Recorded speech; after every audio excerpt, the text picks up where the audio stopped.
आज का जो टॉपिक है बच्चे that is hydrolysis of salts.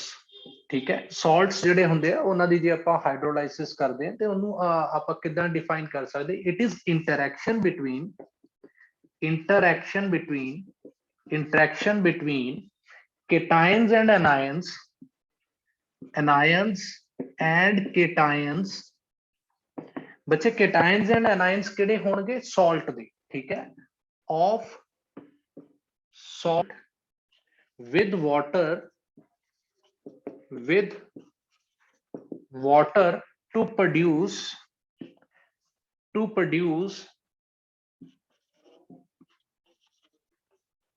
an acidic or basic solution। ठीक है, साडे की होएगा बेसिक सॉल्यूशन। मतलब की है कि ਅਸੀਂ ਕੀ ਕਰ ਰਹੇ ਹਾਂ ਕਿ ਅਨਾਇਨ ਤੇ ਕੇਟਾਇਨ ਨੂੰ ਜਦੋਂ ਆਪਾਂ मतलब ਕਿ ਜਿਹੜੇ ਅਨਾਇਨ ਤੇ ਕੇਟਾਇਨਸ ਨੇ ਸਾਲਟ ਦੇ ਉਹਨਾਂ ਨੂੰ ਜਦੋਂ ਆਪਾਂ ਪਾਣੀ ਚ ਐਡ ਰਹੇ ਤੇ ਉਹ ਕੀ ਬਣਾ ਰਹੇ ਜਾਂ ਤੇ ਸਾਡੇ ਕੋਲ ਐਸਿਡਿਕ ਸੋਲੂਸ਼ਨ ਬਣਾਉਣਗੇ ਜਾਂ ਬੇਸਿਕ ਸੋਲੂਸ਼ਨ ਬਣਾਉਣਗੇ। ਸਾਡੇ ਕੋਲ ਸਾਲਟ ਕਿਹੜਾ ਉਹਦੇ ਉੱਤੇ ਡਿਪੈਂਡੈਂਟ ਹੋਏਗਾ। ਐਂਡ ਦੂਜੀ ਚੀਜ਼ ਅਸੀਂ ਇਹਨੂੰ ਕੀ ਕਹਿ ਸਕਦੇ ਕਿ it is reverse of neutralization. It is reverse of neutralization ਦੇ ਵਿੱਚ ਸਾਡੇ ਕੋਲੇ ਕੀ ਹੁੰਦਾ ਸੀ ਬੱਚੇ? ਸਾਡੇ ਕੋਲੇ ਜੇ ਅਸੀਂ ਐਸਿਡ ਨੂੰ, ਮੈਂ ਇੱਥੇ ਸਟਾਰ ਲਾ ਦੇਣਾ ਕਿਉਂਕਿ ਆਪਾਂ ਉਲਟਾ ਲਿਖਣ ਲੱਗੇ, ਐਸਿਡ ਨੂੰ ਬੇਸ ਦੇ ਨਾਲ ਜੇ ਅਸੀਂ ਨਿਊਟਰਲਾਈਜ਼ ਕਰਦੇ ਸੀ ਤੇ ਸਾਡੇ ਕੋਲੇ ਕੀ ਬਣਦਾ ਸੀ ਬੱਚੇ? ਸਾਡੇ ਕੋਲੇ ਸਾਲਟ ਪਲੱਸ ਵਾਟਰ ਬਣਦਾ ਸੀ। ਲੇਕਿਨ ਹੁਣ ਅਸੀਂ ਹਾਈਡਰੋਲਾਈਸਿਸ ਆਫ ਸਾਲਟ ਕਰ ਰਹੇ ਹਾਂ ਤੇ ਸਾਲਟ ਦੇ ਵਿੱਚ ਜਦੋਂ ਅਸੀਂ ਵਾਟਰ ਨੂੰ ਐਡ ਕਰਾਂਗੇ ਤੇ ਸਾਡੇ ਕੋਲੇ ਜਿਹੜਾ ਸੋਲੂਸ਼ਨ ਬਣੇਗਾ ਜਾਂ ਤੇ ਉਹ ਐਸਿਡਿਕ ਬਣੇਗਾ ਜਾਂ ਬੇਸਿਕ ਸੋਲੂਸ਼ਨ ਬਣੇਗਾ। ठीक है, ਇਹਨੂੰ ਕਿੱਦਾਂ ਕਰਦੇ ਆ ਕਿ ਸਾਡੇ ਕੋਲੇ ਦੋ ਤਰੀਕੇ ਦੇ ਸੋਲੂਸ਼ਨਸ ਬਣਦੇ ਆ ਬੱਚੇ। ਐਂਡ ਇੱਕ ਚੀਜ਼ ਹੁੰਦੀ ਹੈ ਕਿ ਸਾਡਾ ਸਾਲਟ ਜਿਹੜਾ ਹੈਗਾ ਉਹ ਕਿਹਦੇ ਉੱਤੇ ਡਿਪੈਂਡੈਂਟ ਹੋਏਗਾ? ਜਿਹੜੀ ਵੀਕ ਹੋਏਗੀ ਚੀਜ਼। ਠੀਕ ਹੈ, ਸਾਡੇ ਕੋਲੇ ਜਿਹੜੀ ਚੀਜ਼ ਵੀਕ ਹੋਏਗੀ ਉਹਦੇ ਉੱਤੇ ਹੀ ਡਿਪੈਂਡੈਂਟ ਹੋਏਗਾ। ਅਸੀਂ ਕਿੱਦਾਂ ਕਰਾਂਗੇ ਬੱਚੇ? ਦੇਖਿਓ ਥੋੜਾ ਜਿਹਾ ਸਾਡੇ ਕੋਲੇ, ਅਸੀਂ ਇਹਨੂੰ ਅੱਗੇ ਥੋੜਾ ਜਿਹਾ ਫਰਦਰ ਕਰਦੇ ਹਾਂ। ਸਾਡੇ ਕੋਲੇ ਦੋ ਤਰੀਕੇ ਦੇ ਸੋਲੂਸ਼ਨਸ ਬਣਨਗੇ ਕਿਉਂਕਿ ਸਾਡੇ ਕੋਲੇ ਕੀ ਸੀ ਕਿ ਜਦੋਂ ਵੀ ਅਸੀਂ ਸਾਲਟ ਦੀ ਹਾਈਡਰੋਲਾਈਸਿਸ ਕਰਦੇ ਹਾਂ ਤਾਂ we get two types of solution. Basic solution ਹੋ ਸਕਦਾ ਜਾਂ ਐਸਿਡਿਕ ਸੋਲੂਸ਼ਨ ਹੋ ਸਕਦਾ। ਹੁਣ ਜੇ ਸਾਡੇ ਕੋਲ ਐਸਿਡਿਕ ਫਾਰਮ ਹੋ ਰਿਹਾ, ਐਸਿਡਿਕ ਸੋਲੂਸ਼ਨ ਫਾਰਮ ਹੋ ਰਿਹਾ ਤੇ ਉਹ ਕਿਹਦਾ ਰਿਜ਼ਲਟ ਆ ਬੱਚੇ? ਉਹ ਹੋਏਗਾ salt of strong acid and weak base. ਹੁਣ ਦੇਖੋ ਸਾਡੇ ਕੋਲੇ ਕੀ ਹੋ ਰਿਹਾ ਕਿ ਸਾਲਟ ਆਫ ਸਟਰੋਂਗ ਐਸਿਡ, ਜੇ ਸਾਡੇ ਕੋਲੇ ਸਟਰੋਂਗ ਐਸਿਡ ਆ ਤੇ ਵੀਕ ਬੇਸ ਆ। ਹੁਣ ਤੁਸੀਂ ਕਿੱਦਾਂ ਦੇਖੋਗੇ ਬੱਚੇ? ਸਾਡੇ ਕੋਲੇ ਕਿੱਦਾਂ ਤੁਹਾਨੂੰ ਪਤਾ ਲੱਗੇਗਾ ਕਿ ਕਿਹੜੇ ਤਰੀਕੇ ਨਾਲ ਉਹ ਕੀ ਐਸਿਡਿਕ ਸੋਲੂਸ਼ਨ ਫਾਰਮ ਕਰੇਗਾ ਜਾਂ ਕਿੱਦਾਂ ਬੇਸਿਕ ਸੋਲੂਸ਼ਨ ਫਾਰਮ ਕਰੇਗਾ? ਇਹਦੀ ਆਪਾਂ ਐਗਜ਼ਾਮਪਲ ਲੈ ਲੈਂਦੇ ਹਾਂ। ਫੋਰ ਐਗਜ਼ਾਮਪਲ ਸਾਡੇ ਕੋਲੇ ਕੀ ਆ ਜਾਂਦਾ? Ammonium chloride. ਹੁਣ ਤੁਸੀਂ ਦੇਖਿਆ ਕਿ ਅਮੋਨੀਅਮ ਪਾਰਟ ਜਿਹੜਾ ਹੈਗਾ ਉਹ ਕਿਹਦੇ ਚੋਂ ਆਇਆ ਵਾ? ਅਮੋਨੀਅਮ ਪਾਰਟ ਜਿਹੜਾ ਹੈਗਾ ਇਹ ਸਾਡਾ ਆਇਆ ਅਮੋਨੀਅਮ ਹਾਈਡਰੋਕਸਾਈਡ ਚੋਂ। ਠੀਕ ਹੈ, ਵਿਚ ਇਜ਼ ਅ ਵੀਕ ਬੇਸ। ਅਸੀਂ ਇੱਥੇ ਵੀਕ ਬੇਸ ਦੀ ਗੱਲ ਕਰ ਰਹੇ ਹਾਂ, ਇੱਥੇ ਸਾਡੇ ਕੋਲੇ ਵੀਕ ਬੇਸ ਆ ਗਿਆ। ਐਂਡ Cl ਜਿਹੜਾ ਹੈਗਾ ਉਹ ਸਾਡੇ ਕੋਲੇ ਕਿਹਦੇ ਤੋਂ ਆਇਆ? HCl ਤੋਂ ਮੰਨ ਲਓ। ਹੁਣ ਦੇਖੋ ਸਾਡੇ ਕੋਲੇ ਸਾਡੇ ਕੋਲੇ ਕੀ ਹੈ? It is a strong acid. ਠੀਕ ਹੈ, ਐਂਡ ਕੀ ਹੈ ਸਾਡੇ ਕੋਲੇ? ਇਹ ਵੀਕ ਬੇਸ ਆ। ਇਹਦਾ ਮਤਲਬ ਕਿ ਇਹੋ ਜਿਹੇ ਸਾਲਟ ਦੀ ਜਦੋਂ ਹਾਈਡਰੋਲਾਈਸਿਸ ਹੋਏਗੀ ਉਸ ਟਾਈਮ ਤੇ ਸਾਡੇ ਕੋਲੇ ਜਿਹੜਾ ਸੋਲੂਸ਼ਨ ਫਾਰਮ ਹੋਏਗਾ ਉਹ ਕਿਹੜਾ ਸੋਲੂਸ਼ਨ ਫਾਰਮ ਹੋਏਗਾ? ਰਿਜ਼ਲਟਸ ਇਨ ਇਹਦੀ ਜਦੋਂ ਆਪਾਂ ਹਾਈਡਰੋਲਾਈਸਿਸ ਕਰਾਂਗੇ ਤੇ ਸਾਨੂੰ ਕੀ ਮਿਲੇਗਾ? ਐਸਿਡਿਕ ਸੋਲੂਸ਼ਨ ਦੀ ਫਾਰਮੇਸ਼ਨ ਹੋਏਗੀ। ਸਾਡੇ ਕੋਲੇ ਐਸਿਡਿਕ ਸੋਲੂਸ਼ਨ ਦੀ ਫਾਰਮੇਸ਼ਨ। ਠੀਕ ਹੈ ਬੱਚੇ, ਇੱਥੇ ਤੱਕ ਸਮਝ ਲੱਗਾ ਕਿ ਆਪਾਂ ਸਾਲਟ ਜਿਹੜਾ ਹੈਗਾ ਜਦੋਂ ਵੀ ਉਹਦੀ ਹਾਈਡਰੋਲਾਈਸਿਸ ਕਰਾਂਗੇ ਸਾਡੇ ਕੋਲੇ ਦੋ ਤਰੀਕੇ ਦੇ ਹੋਣਗੇ ਸੋਲੂਸ਼ਨਸ, ਜਾਂ ਤੇ ਉਹ ਐਸਿਡਿਕ ਹੋਣਗੇ ਜਾਂ ਬੇਸਿਕ ਹੋਣਗੇ।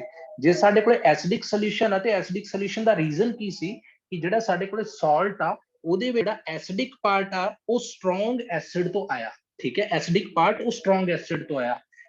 ਦੂਜੇ ਪਾਸੇ ਕੀ ਹੈ ਕਿ ਸਾਡੇ ਕੋਲੇ ਜਿਹੜਾ ਬੇਸਿਕ ਪਾਰਟ ਆ ਸਾਲਟ ਦੇ ਵਿੱਚ ਉਹ ਸਾਡੇ ਕੋਲੇ ਵੀਕ ਬੇਸ ਤੋਂ ਆਇਆ। ਇਸ ਕਰਕੇ ਸਾਡਾ ਜਿਹੜਾ ਸੋਲੂਸ਼ਨ ਹੋਏਗਾ ਉਹਨੂੰ ਅਸੀਂ ਐਸਿਡਿਕ ਸੋਲੂਸ਼ਨ ਕਹਾਂਗੇ। ਠੀਕ ਹੈ, ਹੁਣ ਦੂਜੇ ਪਾਸੇ ਕੀ ਹੁੰਦਾ ਸਾਡੇ ਕੋਲੇ? ਨੈਕਸਟ ਇਜ਼ ਸਾਡੇ ਕੋਲੇ ਬੇਸਿਕ ਸੋਲੂਸ਼ਨ। ਬੇਸਿਕ ਸੋਲੂਸ਼ਨ ਦੇ ਵਿੱਚ ਕੀ ਹੋਏਗਾ ਬੱਚੇ? ਬੇਸਿਕ ਸੋਲੂਸ਼ਨ ਦੇ ਵਿੱਚ ਹੋਏਗਾ ਕਿ ਜੇ ਅਸੀਂ ਬੇਸਿਕ ਸੋਲੂਸ਼ਨ ਦੀ ਗੱਲ ਕਰ ਰਹੇ ਹਾਂ ਤੇ ਬੇਸਿਕ ਸੋਲੂਸ਼ਨ ਕਿਹਦਾ ਫਾਰਮ ਹੋਏਗਾ? Salt of strong base. Strong ਹੋਣੇ ਚ ਬੇਸ ਹੋ ਜਾਏਗਾ एंड वीक की हो जाएगा, वीक साडे कोले एसिड हो जाएगा, ठीक है। एंड जेड़ा मैं वीक वाली गल कही सी वो अगे जाके तुहानू पता लगेगी क्यों कही सी मैं, ठीक है। Salt of strong base and weak acid, हुण साडे कोले की होएगा, एदा आपां एक सॉल्ट ले लेने आ, फॉर एग्जांपल CH3COO एंड साडे कोले दूजी चीज की है Na, ठीक है। हुण तुसीं देखो कि साडे कोले जेड़ा आ वाला पार्ट आया, ये साडे कोले आया CH3COOH तो, एंड असी की कह रहे हैं कि वीक एसिड, की ये साडे कोले वीक एसिड है, yes it is a weak acid, ये साडे कोले की आ वीक एसिड आ, ठीक है। साडे कोले Na जेड़ा पार्ट आया बच्चे वो किदे तो आया, Na जेड़ा पार्ट आया that from NaOH।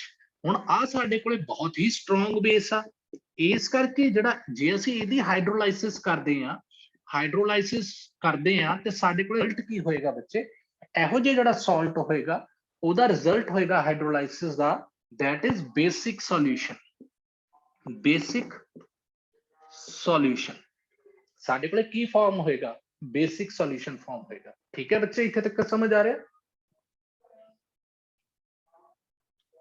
Yes, sir.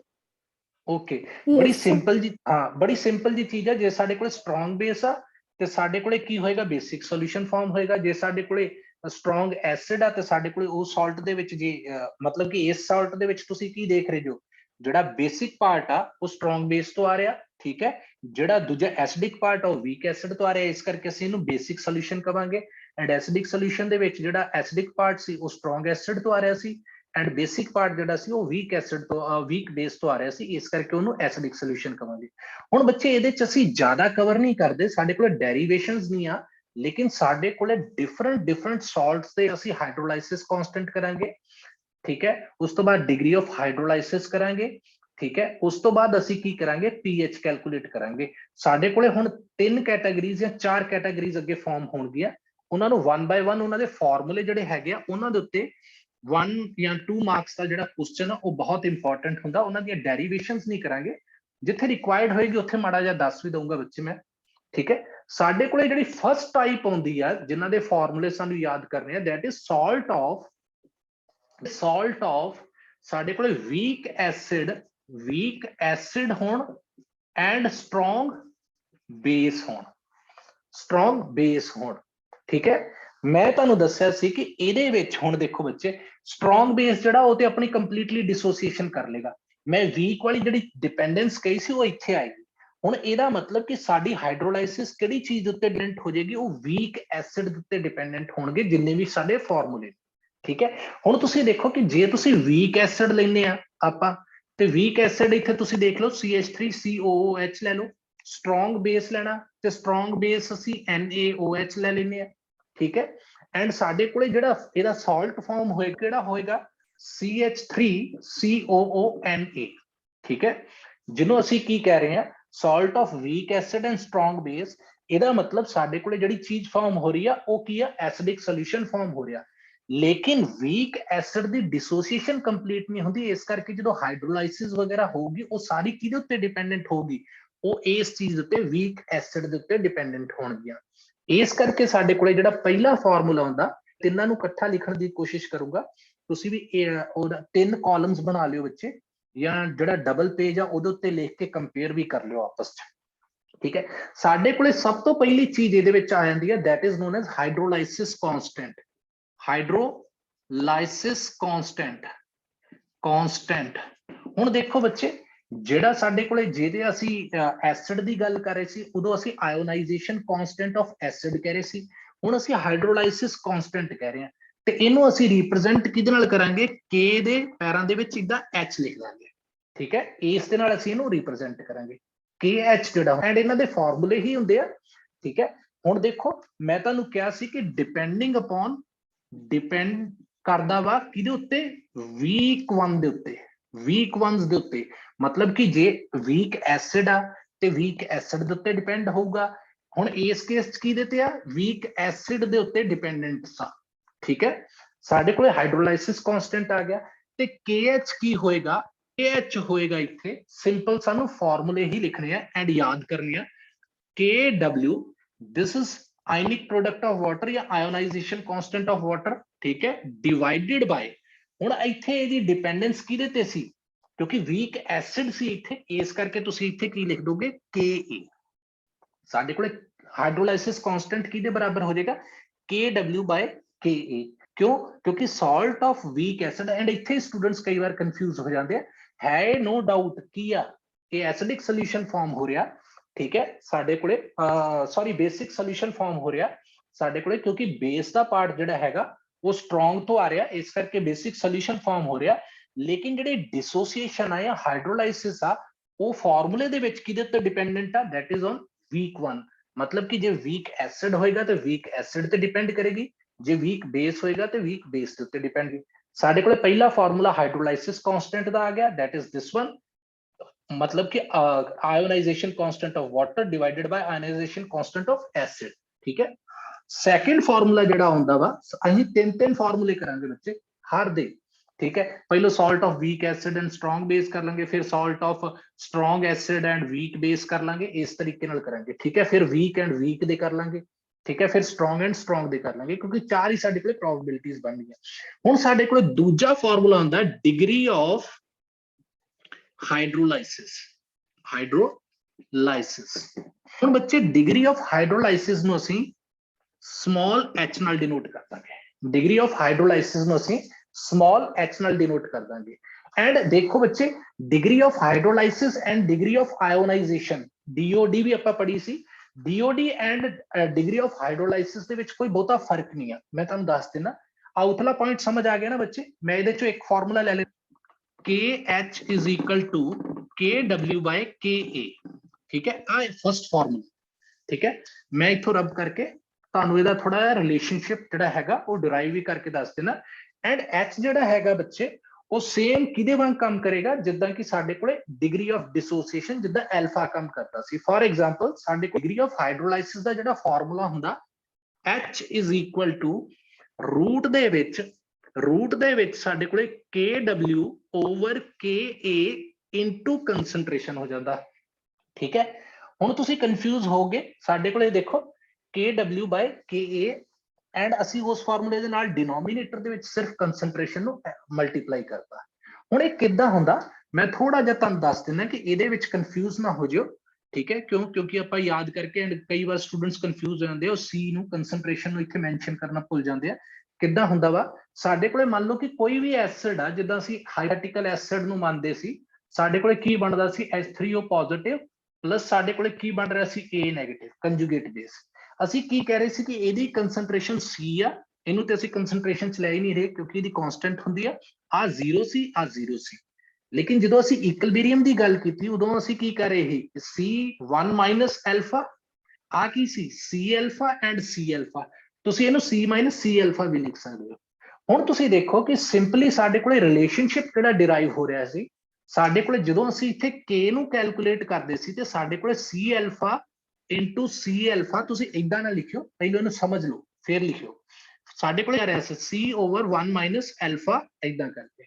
हुण असीं की कर रहे सी कि इन्हां दोवां नूं जदों असीं मल्टीप्लाई कर दिंदे सी ते साडे कोले की आ जांदा सी, साडे कोले C स्क्वायर एल्फा स्क्वायर आ जांदा सी। C नूं असीं कट दिंदे सी ते साडे कोले आंसर आ जांदा सी C alpha square 1 minus alpha. हुण देखो डिनोमीनेटर दे विच असीं वीक एसिड्स वास्ते क्या सी कि DOD बहुत घट होंदी है, इस करके साडे कोले की रिलेशनशिप आ गया। मैं लास्ट ते पहुंच जाना इहदे कि साडे कोले जिहड़ा Ka the value and this is for acid, इस करके इत्थे Ka दी वैल्यू जिहड़ी हैगी सी ਉਹ ਕਿਹਦੇ ਬਰਾਬਰ ਹੋ ਜਾਂਦੀ ਹੈ, ਉਹ ਹੋ ਜਾਂਦੀ ਆ ਜੇ ਅਸੀਂ ਦੇਖੀਏ ਤੇ ਐਲਫਾ ਸਾਡੇ ਕੋਲੇ ਆ ਜਾਂਦਾ ਸੀ, ਐਲਫਾ ਸਾਡੇ ਕੋਲੇ ਆ ਜਾਂਦਾ ਸੀ ਰੂਟ ਦੇ ਵਿੱਚ ਕਿੰਨਾ ਹੁੰਦਾ ਸੀ ਬੱਚੇ Ka ਡਿਵਾਈਡਡ ਬਾਈ C, ਠੀਕ ਹੈ। ਇਹ ਅਸੀਂ ਕੈਲਕੂਲੇਟ ਕੀਤਾ ਹੋਇਆ।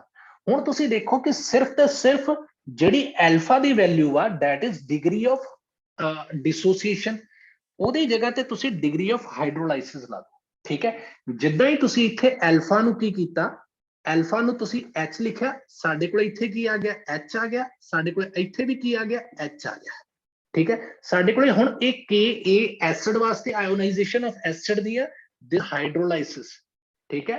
ਹਾਈਡਰੋਲਾਈਸਿਸ ਵਾਸਤੇ ਆ ਜਾਊਗਾ ਜਾਂ ਇਹਨੂੰ ਕੈਪੀਟਲ H ਲਿਖ ਦਿੰਦੇ ਆ, ਠੀਕ ਹੈ। ਹਾਈਡਰੋਲਾਈਸਿਸ ਕਾਂਸਟੈਂਟ, ਹੁਣ ਜਿੰਨੇ ਐਲਫਾ ਨੇ ਉਹਨਾਂ ਦੀ ਜਗ੍ਹਾ ਤੇ ਤੁਸੀਂ H ਲਗਾ ਦਿਓ, ਜਿੰਨੇ ਐਲਫਾ ਨੇ ਉਹਨਾਂ ਦੀ ਜਗ੍ਹਾ ਤੇ ਤੁਸੀਂ H ਲਾ ਦਿਓ। ठीक है, ਇੱਥੇ भी की आ जाऊगा H आ जाऊगा। ਤੇ ਸਾਡੇ ਕੋਲੇ ਲਾਸਟ ਕੀ ਬਚੂਗਾ, ਸਾਡੇ ਕੋਲੇ H ਆ ਜਾਊਗਾ। ਸਾਡੇ ਕੋਲੇ H ਜਿਹੜਾ ਹੈਗਾ that will be equal to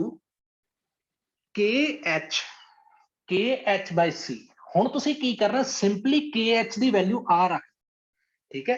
ਜਦੋਂ ਤੁਸੀਂ KH ਦੀ ਜਗ੍ਹਾ ਤੇ ਇਸ ਦੇ ਵਿੱਚ ਹੀ ਇਸ KH ਨੂੰ ਰਿਪਲੇਸ ਕਰਕੇ KW by KA ਲਿਖੋਗੇ ਤੇ ਸਾਡੇ ਕੋਲੇ H ਦੀ ਵੈਲਿਊ ਕਿੰਨੀ ਆ ਜਾਏਗੀ, ਰੂਟ ਦੇ ਵਿੱਚ KH ਦੀ ਜਗ੍ਹਾ ਤੇ ਅਸੀਂ ਕੀ ਲਿਖਾਂਗੇ, KW by KA and denominator ਚ C ਤੇ ਪਹਿਲਾਂ ਹੀ ਪ੍ਰੈਸ਼ਰ, ਉਹਨੂੰ C ਨੂੰ ਮਲਟੀਪਲਾਈ ਕਰ ਦੋ ਤੇ ਸਾਡੇ ਕੋਲੇ ਆ ਵਾਲਾ ਰਿਲੇਸ਼ਨਸ਼ਿਪ ਆ ਜਾਊਗਾ।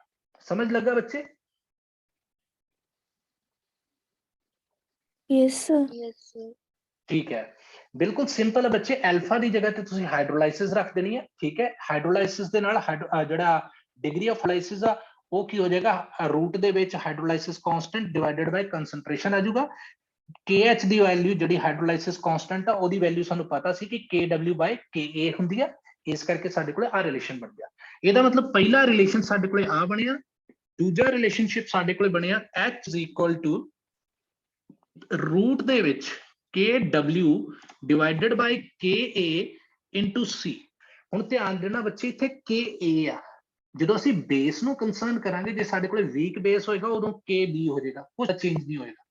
ਐਂਡ ਥਰਡ ਰਿਲੇਸ਼ਨ ਦੀ ਆਪਾਂ ਹੁਣ ਗੱਲ ਕਰਦੇ ਹਾਂ। ਸਾਡੇ ਕੋਲੇ ਜਿਹੜੀ ਥਰਡ ਚੀਜ਼ ਹੁੰਦੀ ਆ, ਪਹਿਲੀ ਹੋ ਗਈ ਹਾਈਡਰੋਲਾਈਸਿਸ ਕਾਂਸਟੈਂਟ, ਠੀਕ ਹੈ। ਇਹ ਫਾਰਮੂਲੇ ਯਾਦ ਰੱਖਣੇ ਜ਼ਰੂਰੀ ਨੇ, ਠੀਕ ਹੈ। ਇਹਨਾਂ ਦੇ ਉੱਤੇ ਕੁਐਸਚਨਸ ਆ ਜਾਂਦੇ ਨੇ ਐਸ ਸੱਚ ਹੀ ਫਾਰਮੂਲਿਆਂ ਦੇ ਉੱਤੇ। ਸਾਡੇ ਕੋਲੇ ਨੈਕਸਟ ਹੁੰਦਾ ਬੱਚੇ pH। pH potential of hydrogen.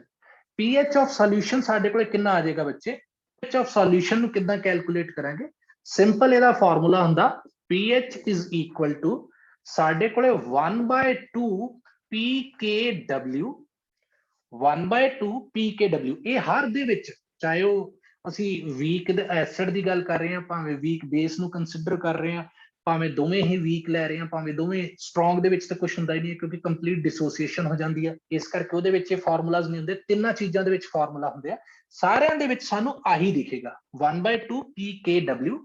And ਇਹਦੇ ਚ ਐਡ ਕੀ ਹੋਊਗਾ 1/2 pKa, ਠੀਕ ਹੈ, ਜਿਹਦੇ ਵਿੱਚ ਐਡ ਹੋਏਗਾ 1/2 log concentration, log of concentration।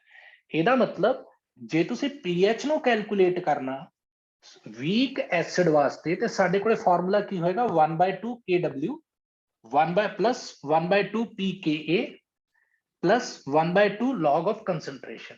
ਹੁਣ ਇਸ ਫਾਰਮੂਲੇ ਦੇ ਵਿੱਚ ਤੁਸੀਂ ਇਹਨੂੰ ਦੇਖੋ ਬੱਚੇ ਥੋੜਾ ਜਿਹਾ, ਸਾਡੇ ਕੋਲੇ pKw ਕਿੰਨਾ ਸੀ ਬੱਚੇ, ਅਸੀਂ 14 ਕੈਲਕੂਲੇਟ ਕੀਤਾ ਸੀ।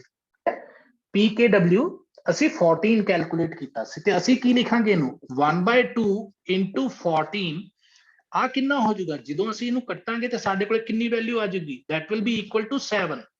7 ਦੇ ਵਿੱਚ ਅਸੀਂ ਕੀ ਕਰਾਂਗੇ plus 1/2 pKa plus 1/2 log C।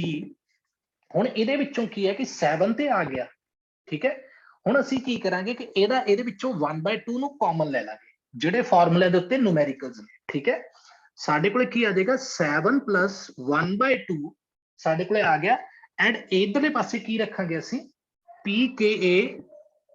pKa plus log C। ਸਾਡੇ ਕੋਲੇ ਆਹ ਵਾਲਾ ਜਿਹੜਾ formula and is equal to pH, ਸਾਡੇ ਕੋਲੇ ਆਹ ਵਾਲਾ ਜਿਹੜਾ ਫਾਰਮੂਲਾ ਇਹ ਅੱਗੇ ਜਾ ਕੇ ਯੂਜ਼ ਹੋਊਗਾ, ਠੀਕ ਹੈ। ਤੁਸੀਂ ਇੱਥੇ ਤੱਕ ਵੀ ਲਿਖ ਸਕਦੇ ਜੋ ਬੱਚੇ, ਤੁਸੀਂ ਇਸ ਫਾਰਮੂਲੇ ਤੱਕ ਵੀ ਪਹੁੰਚ ਸਕਦੇ। ਇਹਦਾ ਮਤਲਬ ਸਾਡੇ ਕੋਲੇ ਥਰਡ ਜਿਹੜਾ ਫਾਰਮੂਲਾ ਵਾ that is equal to 7, ਮੈਂ ਇੱਥੇ ਲਿਖ ਦੇਣਾ ਥੋੜਾ ਇੱਧਰ ਕਰਕੇ, ਥਰਡ is pH ਜਿਹੜਾ ਹੈਗਾ that is equal to 7 plus 1/2 bracket starts pKa plus log C, ਠੀਕ ਹੈ। ਹੁਣ ਅਸੀਂ ਨੈਕਸਟ ਕੰਡੀਸ਼ਨ ਚ ਪਹੁੰਚਦੇ ਹਾਂ। ਆ ਫਾਰਮੂਲੇ 3 ਆ ਸਾਡੇ ਕੋਲੇ ਡਿਰਾਈਵ ਹੋ ਗਏ, ਠੀਕ ਹੈ। ਅਸੀਂ ਇਹਨਾਂ ਦੀ ਕੰਪਲੀਟ ਡੈਰੀਵੇਸ਼ਨ ਤਾਂ ਨਹੀਂ ਕੀਤੀ, ਲੇਕਿਨ ਇਹ ਸਾਨੂੰ ਯਾਦ ਰੱਖਣੇ ਆ, ਠੀਕ ਹੈ। ਫਿਰ ਸਾਡੇ ਕੋਲੇ ਸੈਕਿੰਡ ਕੰਡੀਸ਼ਨ ਦੇ ਵਿੱਚ ਕੀ ਹੁੰਦਾ, ਸਾਡੇ ਕੋਲੇ ਸੈਕਿੰਡ ਕੰਡੀਸ਼ਨ ਚ ਕੀ ਹੁੰਦਾ, ਸਾਡੇ ਕੋਲੇ ਸੈਕਿੰਡ ਕੰਡੀਸ਼ਨ ਹੁੰਦੀ ਆ salt of weak base and strong acid। ਹੁਣ ਦੇਖੋ ਸਟਰੋਂਗ ਐਸਿਡ ਦੀ ਤੇ ਡਿਸੋਸੀਏਸ਼ਨ ਕੰਪਲੀਟ ਹੋਏਗੀ ਬੱਚੇ, ਸਾਡੇ ਕੋਲੇ स्ट्रॉन्ग एसिड दी ते डिसोसीएशन कंप्लीट होएगी, ठीक है, लेकिन साडे कोल वीक बेस दे उत्ते डिपेंडेंस होएगी। ते इहदे च ਅਸੀਂ एग्जांपल की ले रहे हैं, अमोनीयम हाइड्रोक्साइड जिहड़ा कि साडे कोल वीक बेस आ, नाल तुसी HCl ले लो स्ट्रॉन्ग एसिड, जिहड़ा किहड़ा सॉल्ट फॉर्म करेगा, एसिडिक सॉल्यूशन फॉर्म करेगा NH4Cl, ठीक है, एसिडिक सॉल्यूशन फॉर्म करेगा, लेकिन डिपेंडेंस किहदे उत्ते होएगी। पहला फार्मूला तुसी देखो, हाइड्रोलाइसिस कांस्टेंट की आ जाएगा KH दी वैल्यू KW/KA सी पहलो, हुण साडी डिपेंडेंस किहदे उत्ते आ, वीक बेस दे उत्ते, डिपेंडेंस किहदे उत्ते आ, वीक बेस दे उत्ते, ठीक है, ते साडे कोले की होएगा KW डिवाइडेड बाय पहलो KA सी, क्योंकि एसिड दे उत्ते डिपेंडेंस सी, हुण साडे कोले की आ जाएगा KB, ionisation constant for base, ठीक है, दोवां दे विच फर्क देखो, फार्मूला सेम, लेकिन साडे कोले की है डिनोमिनेटर दे विच जे एसिड दे उत्ते डिपेंडेंस सी ते KA हुंदा सी, जे बेस दे उत्ते डिपेंडेंस है ते KB हुंदा, ठीक है। उस तो बाद सैकंड फार्मूला जिहड़ा हैगा H डिग्री ऑफ हाइड्रोलाइसिस, ये किहदे बराबर होएगी, रूट दे विच इहदे च ते इहदे च तुहानूं फर्क पता लग गया, हुण इहदे विच भी की आ सेम ही फर्क आ जाएगा, KW divided bye KB into C, ठीक है, इत्थे देखो KB आ क्योंकि ये बेस ते डिपेंडेंस आ, इहदी एसिड ते डिपेंडेंस आ, इस करके इत्थे KA यूज होया, जे बेस दे उत्ते डिपेंडेंस आ ते फिर KB यूज होएगा। एंड जेहड़ा थर्ड फार्मूला बच्चे ਉਹਦੇ ਵਿੱਚ ਕਈ ਬੱਚੇ ਕਨਫਿਊਜ਼ ਹੋ ਜਾਂਦੇ ਆ। ਹੁਣ ਤੁਸੀਂ ਦੇਖੋ ਕਿ ਅਸੀਂ ਇੱਥੇ ਤੀਜੇ ਫਾਰਮੂਲੇ ਦੇ ਵਿੱਚ ਅਸੀਂ ਕੈਲਕੂਲੇਟ ਕਿਹਨੂੰ ਕਰਾਂਗੇ, ਵੀ ਆਰ ਕੈਲਕੂਲੇਟਿੰਗ ਪੀਐਚ। ਹੁਣ ਪੀਐਚ ਜਿਹੜਾ ਹੈਗਾ ਬੱਚੇ, ਪੀਐਚ ਤੁਹਾਨੂੰ ਵੀ ਪਤਾ ਕਿ ਜੇ ਅਸੀਂ ਬੇਸ ਦੇ ਉੱਤੇ ਡਿਪੈਂਡੈਂਸ ਰੱਖ ਰਹੇ ਹਾਂ ਤੇ ਡੈਫੀਨੇਟਲੀ ਪੀਐਚ ਜਿਹੜਾ ਉਹ ਆਪੋਜ਼ਿਟ ਚੱਲੇਗਾ, ਠੀਕ ਹੈ, ਕਿਉਂਕਿ ਅਸੀਂ ਕੀ ਕਰ ਰਹੇ ਸੀ, pH plus POH is equal to 14 ਕਰ ਰਹੇ ਸੀ। ਹੁਣ ਨੈਗੇਟਿਵ ਵੈਲਿਊਜ਼ ਆ ਜਾਣਗੀਆਂ ਸਾਰਿਆਂ ਦੀ। ਕਿੱਦਾਂ ਨੈਗੇਟਿਵ ਵੈਲਿਊਜ਼ ਆ ਜਾਣਗੀਆਂ, ਸਾਡੇ ਕੋਲੇ ਪਹਿਲੋਂ 1/2 PKW ਇਹ ਸਾਰਿਆਂ 'ਚ ਸੇਮ ਆਏਗਾ, ਠੀਕ ਹੈ, ਸਾਰਿਆਂ 'ਚ ਸੇਮ ਆਏਗਾ। ਮੈਂ ਹੁਣੇ ਤੁਹਾਨੂੰ ਅੱਗੇ ਡਿਰਾਈਵ ਕਰਕੇ ਦੱਸ ਦੇਣਾ। ਸਾਡੇ ਕੋਲੇ 1/2 PKW ਇਹਦੇ ਵਿੱਚ ਵੀ ਇਦਾਂ ਸੀ, ਇਹਦੇ 'ਚ ਵੀ ਇਦਾਂ। ਫਿਰ ਇਹਦੇ 'ਚੋਂ ਮਾਈਨਸ ਕਰਾਂਗੇ, ਮਾਈਨਸ ਕੀ ਕਰਾਂਗੇ, ਕਿਉਂਕਿ ਡਿਪੈਂਡੈਂਸ ਔਨ ਬੇਸ ਆ, ਇਸ ਕਰਕੇ ਅਸੀਂ ਇੱਥੇ ਕੀ ਕਰਾਂਗੇ, ਮਾਈਨਸ ਕਰਾਂਗੇ 1/2 PKB। ਉਹਦੇ 'ਚ ਕੀ ਸੀ, ਉਹਦੇ 'ਚ ਪਲੱਸ 1/2 PKA ਸੀ ਪਹਿਲੇ ਫਾਰਮੂਲੇ ਦੇ ਵਿੱਚ, ਇਹਦੇ 'ਚ ਅਸੀਂ ਮਾਈਨਸ ਕਰਤਾ, ਮਾਈਨਸ ਕੀਤਾ ਐਂਡ ਮਾਈਨਸ ਕੇ ਦੇ ਚੋਂ 1/2 log ਕੰਸੈਂਟਰੇਸ਼ਨ। ਹੁਣ ਤੁਸੀਂ ਦੇਖੋ ਸਾਡੇ ਕੋਲੇ ਇਹਦੀ ਵੈਲਿਊ ਜਿਹੜੀ ਹੈਗੀ ਆ ਉਹ ਫੇਰ ਕੀ ਆ ਜਾਏਗੀ, 7 ਹੀ ਆ ਜਾਏਗੀ, ਠੀਕ ਹੈ, ਕਿਉਂਕਿ 1/2 PKW ਦੀ ਵੈਲਿਊ ਕਿੰਨੀ ਹੁੰਦੀ ਆ, 14। ਜਦੋਂ ਤੁਸੀਂ 14 ਨੂੰ 2 ਨਾਲ ਡਿਵਾਈਡ ਕਰੋਗੇ ਤੁਹਾਡੇ ਕੋਲੇ ਕਿੰਨਾ ਆ ਜਾਏਗਾ, 7। ਹੁਣ ਤੁਸੀਂ ਕੀ ਕਰੋਗੇ, ਇਹਦੇ 'ਚ ਮਾਈਨਸ ਐਂਡ ਇਹਨੂੰ 1/2 ਨੂੰ ਅਸੀਂ ਜੇ ਕਾਮਨ ਲੈ ਲਈਏ 1/2 ਤੇ ਸਾਡੇ ਕੋਲੇ ਫਾਰਮੂਲੇ 'ਚ ਕੀ ਬਚੂਗਾ, PKB ਐਂਡ log C, ਠੀਕ ਹੈ। ਲੇਕਿਨ ਨੈਗੇਟਿਵ ਨੈਗੇਟਿਵ ਆ ਤੇ ਬਾਹਰ ਜੇ ਨੈਗੇਟਿਵ ਲੱਗਾ ਹੋਇਆ ਤੇ ਅੰਦਰ ਪੋਜ਼ਿਟਿਵ ਹੋ ਜਾਏਗਾ। ਇਹਦਾ ਮਤਲਬ ਕੀ ਹੋਏਗਾ, log C ਪਲੱਸ PKB ਸਾਡੇ ਕੋਲੇ ਆ ਗਿਆ। ਸਮਝ ਲੱਗੀ ਬੱਚੇ ਗੱਲ, ਸਾਡੇ ਕੋਲੇ ਆ ਵੈਲਿਊ। ਹੁਣ ਤੁਸੀਂ ਦੇਖੋ ਦੋਵਾਂ ਦੇ ਵਿੱਚ ਫਰਕ ਕੀ ਆ ਰਿਹਾ, ਇਹਦੇ ਵਿੱਚ KB ਆ, ਇੱਥੇ KA ਸੀ, log C ਆ, ਇੱਥੇ ਵੀ log C ਸੀ, ਲੇਕਿਨ ਇੱਥੇ ਕੀ ਆ ਕਿ ਕਿਉਂ PH ਕੈਲਕੂਲੇਟ ਕਰ ਰਹੇ ਸੀ ਬੇਸਿਸ ਵਾਸਤੇ, ਤੇ ਬੇਸਿਸ ਦੇ ਵਿੱਚ ਕੀ ਹੁੰਦਾ ਕਿ ਨੈਗੇਟਿਵ ਚੱਲ ਜਾਂਦਾ, ਕਿਉਂਕਿ ਆਪੋਜ਼ਿਟ ਹੁੰਦਾ ਨਾ। ਅਸੀਂ PH ਪਲੱਸ KB ਜਿਹੜਾ ਹੈਗਾ POH ਜਿਹੜਾ ਫਾਰਮੂਲਾ ਯੂਜ਼ ਕਰ ਰਹੇ ਹਾਂ, PH plus POH is equal to 14 calculate कर रहे हैं। ਇਹਦਾ ਮਤਲਬ ਜੇ ਅਸੀਂ PH 'ਚ ਹੀ ਰੱਖਾਂਗੇ ਤੇ POH ਉਧਰ ਜਾ ਕੇ ਨੈਗੇਟਿਵ ਹੋ ਜਾਊਗਾ, ਇਸੇ ਕਰਕੇ ਅਸੀਂ ਨੈਗੇਟਿਵ ਵੈਲਿਊਜ਼ ਲੈ ਰਹੇ ਹਾਂ। ਸਮਝ ਲੱਗਾ ਬੱਚੇ, ਫਾਰਮੂਲਾਜ਼ ਨੂੰ ਸਿਰਫ ਯਾਦ ਹੀ ਰੱਖਣਾ ਤੁਸੀਂ। ਹੋ ਗਿਆ ਬੱਚੇ, ਓਕੇ। ਤੇ ਨੈਕਸਟ ਆਉਂਦਾ ਬੱਚੇ ਸਾਡੇ ਕੋਲੇ salt of weak acid and weak base. Third action ਕੀ ਆ ਜਾਂਦੀ ਆ ਸਾਡੇ ਕੋਲੇ, ਪਹਿਲਾਂ ਅਸੀਂ ਕੀ ਕੀਤਾ, ਵੀਕ ਐਸਿਡ ਲਿਆ ਸੀ, ਹੁਣ ਅਸੀਂ ਕੀ ਕੀਤਾ, ਵੀਕ ਬੇਸ ਲਿਆ, ਫਿਰ ਅਸੀਂ ਕੀ ਕਰਾਂਗੇ, salt of weak base and weak acid, ਦੋਵੇਂ ਚੀਜ਼ਾਂ ਵੀਕ ਵੀਕ ਲੈ ਲਈਆਂ। Weak acid. हुण डिपेंडेंस दोवां दे उत्ते होएगी, डिपेंडेंस इहदी दोवां चीजां ते होएगी क्योंकि दोवें ही वीक ने, ठीक है, दोवां दी डिसोसीएशन दे उत्ते डिपेंडेंस होएगी। हुण की होएगा, सब तो पहला KH कैलकुलेट करदे हैं। KH जिहड़ा होएगा that will be equal to KW divided by, इत्थे कल्ला KA दे उत्ते डिपेंडेंस सी एसिड दे केस च, बेस दे केस च KB सी डिनोमिनेटर च, लेकिन इस केस च की होएगा KA इंटू KB, दोवां दे उत्ते डिपेंडेंस आ जाएगी। फिर आ जाएगा साडे कोले डिग्री ऑफ हाइड्रोलाइसिस।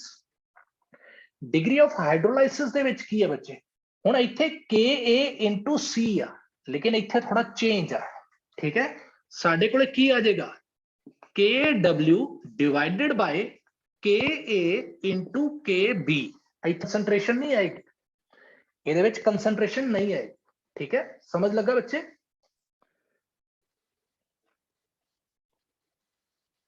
समझ लग रहा बच्चे? सर आज तक रिपीट करियो। बच्चों देखो, जे हुण डिग्री ऑफ हाइड्रोलाइसिस ਅਸੀਂ ਗੱਲ ਕਰ ਰਹੇ ਹਾਂ, ठीक है, एंड ऑफ हाइड्रोलाइसिस जे ते साडा एसिड ਦੇ ਉੱਤੇ डिपेंडेंस ਸੀ ਤੇ डिनोमिनेटर ਚ एसिड ਆਇਆ ਕੱਲਾ, ठीक है, एंड इनटू कंसंट्रेशन कीता, लेकिन जे दोवां दे उत्ते डिपेंडेंस आ तो उस टाइम तुसी कंसंट्रेशन नु यूज नहीं करोगे, तुसी सिर्फ डिनोमिनेटर च की लिख दोगे KA इंटू KB, ठीक है, क्योंकि साडी हुण डिपेंडेंस कीते है वीक बेस ते भी आ, वीक एसिड ते भी आ, ठीक है। हुण साडे कोल जिहड़ा थर्ड फार्मूला हुंदा दैट इज पीएच।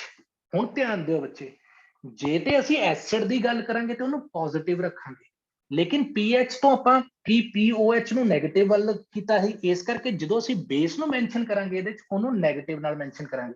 ਇਹਦਾ ਮਤਲਬ ਸਾਡੇ ਕੋਲ ਪਹਿਲੋਂ ਤਾਂ ਕੀ ਆਊਗਾ PKW, ਜਿਹੜਾ ਸਾਰਿਆਂ 'ਚ ਸੇਮ ਸੀ, PKW ਜਿਹੜਾ ਸਾਰਿਆਂ 'ਚ ਸੇਮ ਸੀ ਪਹਿਲੀ ਵੈਲਿਊ। ਫਿਰ ਸਾਡੇ ਕੋਲੇ ਕੀ ਆਊਗਾ, फिर 1/2 PKA, क्योंकि पीएच आ इस करके एसिड नु ते पॉजिटिव ही रखोगे, लेकिन जिहड़ी बेस दी वैल्यू हो जाएगी वो POH जिहड़ा वो पीएच दे ऑपोजिट हुंदा, एंटी हुंदा, मतलब नेगेटिव च वैल्यू होएगी, इस करके ओनू किदां मेंशन करांगे -1/2 PKB, ठीक है, क्योंकि ਅਸੀਂ पीएच नु मेंशन कर रहे हैं, ठीक है। जे POH हुंदा फिर इत्थे की आ, आ वाली वैल्यू नेगेटिव हुंदी, आ वाली वैल्यू पॉजिटिव हुंदी, ठीक है। साडे कोल इहदी वैल्यू बन जाती है बच्चे पीएच नु जदों तुसी आ 7 आ जाएगी, 7 प्लस 1/2 एंड साडे कोल की कॉमन आ जाएगा बच्चे PKA माइनस PKB, आ वाले फार्मूले बन जाएंगे। हुण बच्चे देखो साडे कोल तीन कंडीशन सी, पहली कंडीशन वीक एसिड दी सी एंड स्ट्रॉन्ग बेस दी सी, जिहदे आ फार्मूले सी। फिर असी वीक बेस ले लिया, स्ट्रॉन्ग एसिड ले लिया, जिहदे विच साडे कोल इत्थे डिनोमिनेटर च KB, इत्थे भी डिनोमिनेटर च KB आ जांदा सी, एंड साडे कोल की सी कि इहदा formula log C plus PKA आउंदा सी, एंड इत्थे नेगेटिव साइन आउंदा सी, ठीक है। हुण साडे कोल तीजी कंडीशन की आई weak base and weak acid, तो ये सिर्फ फार्मूले नु कंपेयर करके देखो, मैं तुहानू फोटो भी सेंड कर दूंगा इन्हां फार्मूले दी कंपैरिजन दी, ठीक है, फोटो सेंड कर दूंगा बुक तो खिंच के। एंड पीएच की आ strong salt of weak base and weak acid दे विच की आ साडे कोले आ वाला फार्मूला हुंदा। एंड लास्ट जिहड़ा कंबीनेशन है बच्चे, लास्ट कंबीनेशन जिहड़ा हुंदा that is strong acid and strong base. साडे कोले जिहड़ा कंबीनेशन आ strong acid and strong base, हुण बच्चे दोवें ही कंप्लीटली डिसोसीएट हो रहे आ, इस करके लिखांगे this type of salt does not hydrolyze